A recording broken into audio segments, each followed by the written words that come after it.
कैसे जस्टिस की बात करती है? देखिए, जब हम लोग महिला सशक्तिकरण की बात कर रहे हैं, पुलिस में जब महिलाएं ज्वाइन करती हैं, उनको पता है कि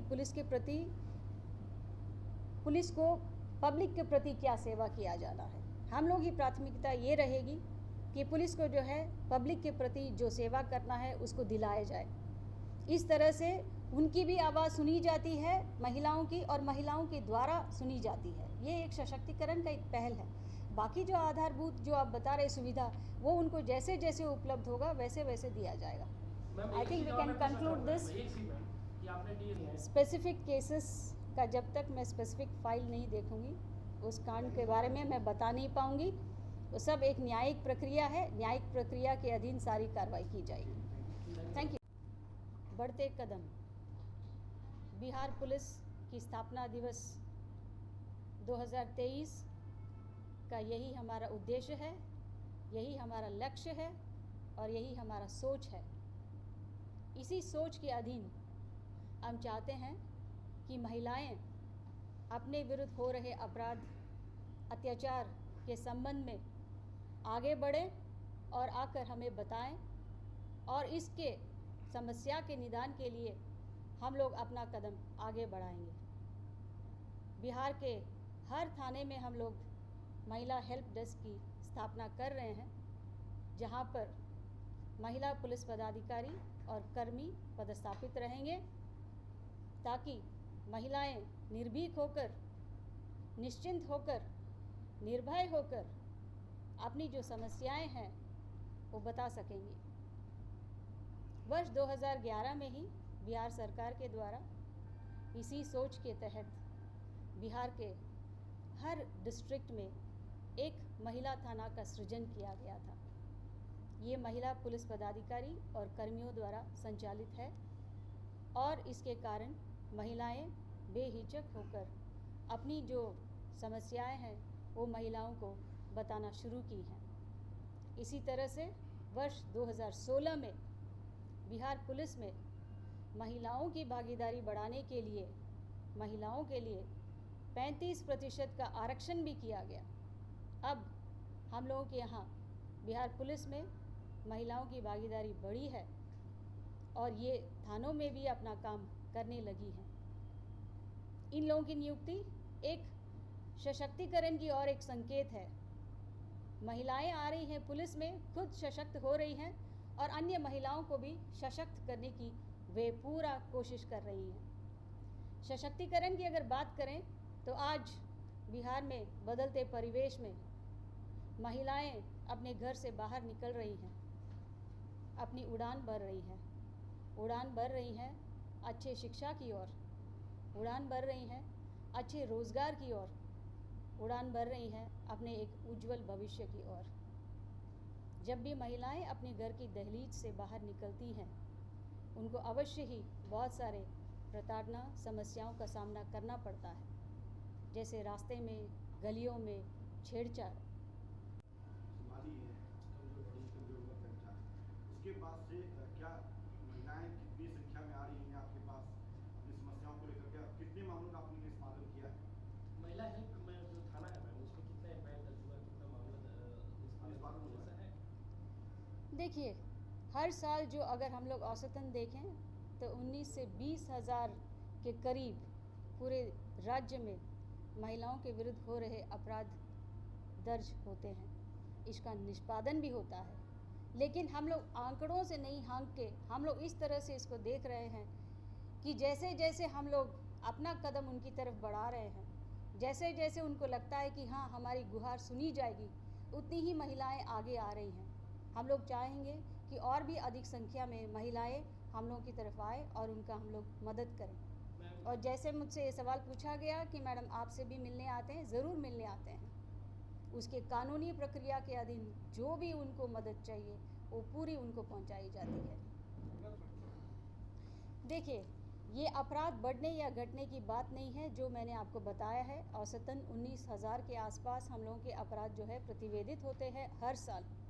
ये यही बात है जो मैं आपको बोल रही हूँ कि जब महिलाएं अपने घर से बाहर निकलती हैं अपने शिक्षा के लिए, अपने रोज़गार के लिए, किसी अन्य भी कारण से, उनको अपने रास्ते में किसी न किसी तरह से प्रताड़ना का सामना करना पड़ता है।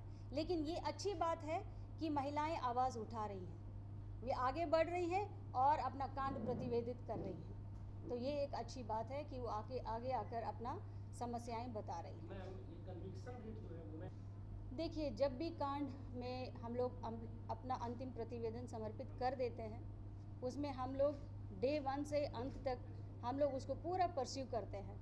गवाहों को लाने से लेकर उनके गवाही दिलाने से लेकर सारा हम लोग करते हैं। उसकी न्यायिक प्रक्रिया ख़त्म होने के बाद जो न्याय निकलता है, जो अंतिम में जो उनके विरुद्ध जो कन्विक्शंस रेट आते हैं, वो उसका परिणाम जिस तरह से वहाँ पे चलता है, गवाहों की गवाही उसी के ऊपर निर्धारित होती है। तो हम लोग पूरी उनको कोशिश करेंगे कि इसमें अधिक से अधिक कन्विक्शन रेट हो। मैम, पॉक्सो एक्ट के एक एक्यूज है। दोबारा बताइए। एक DIG ये मामला है मैम, एक महिला को DSP के विरुद्ध मामला है।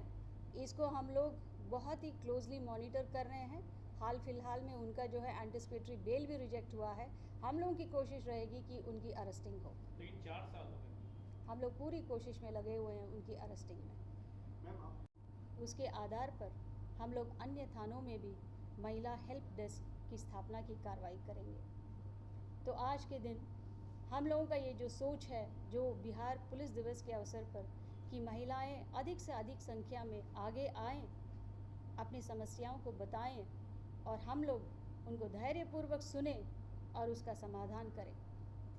अंत में बिहार के जनता को मेरा एक सवाल है, क्या आप लोगों ने बिहार पुलिस की आपातकालीन सेवा लैंडलाइन जो हेल्पलाइन है उसको आप लोग समझ गए हैं?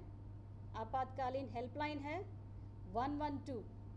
मेरा अनुरोध है कि जो भी हो, महिलाएं हो, बच्चे हो या अन्य पुरुष जो भी हो, जब भी उनको लगता है कि वो किसी आपातकालीन स्थिति में है, उनको इमीडिएटली पुलिस की ज़रूरत है, तो 112 पे अवश्य फ़ोन करें ताकि आपके पास पुलिस पहुंचेगी और आपके समस्याओं का निदान करेगी।